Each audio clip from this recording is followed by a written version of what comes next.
मला शेअर करायचा आहे माझा अनुभव तुमच्याशी, तो म्हणजे माझ्या आयुष्यातल्या दुर्गेचा। आता माझ्या आयुष्यातली दुर्गा कोण? तर मी दुर्गा रूपी जिला बघत आले ती म्हणजे माझी आई डॉक्टर राजश्री जोशी।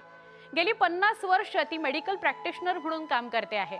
डोंबिवलीमध्येच आम्ही वास्तव्याला होतो आणि तेव्हापासून म्हणजे मी लहान असल्यापासून तिला सतत 24 तास काम करताना बघते। वेगवेगळ्या शहरांमध्ये तिचे पेशंट्स आहेत, अजून सुद्धा फॅमिली डॉक्टर म्हणून तिच्याकडे बघितलं जातं।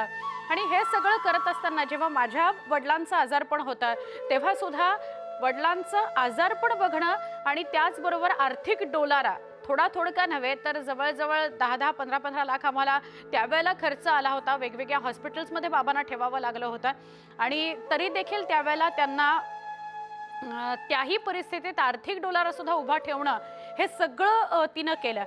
बरं एवढंच नाही तर त्यानंतर आमच्या घरावर कर्ज होतं आणि ते कर्ज फेडायचं तर तेव्हा बाबा हयात नव्हते, उरले नव्हते। आता ते कर्ज फेडणं हे तिच्यासमोर एक मोठं आव्हान होतं। आकडा सुद्धा खूप मोठा होता। जर तसं म्हणजे ते लोन फेडलं नसतं तर आमचं घर जाईल अशी सुद्धा परिस्थिती निर्माण झाली होती। तर आपलं क्षेत्र नाही, ते आपलं मेडिकल हे क्षेत्र आहे, मेडिकल प्रॅक्टिशनर आहोत आपण, पण तरी सुद्धा ते क्षेत्र सोडून आमच्या ज्या काही बाबांनी ठेवलेल्या जागा होत्या त्या सगळ्या विकून मग त्यातनं पैसा उभा करून मग घर सोडवणं हे सुद्धा तिला उभं राहून करावं लागलं।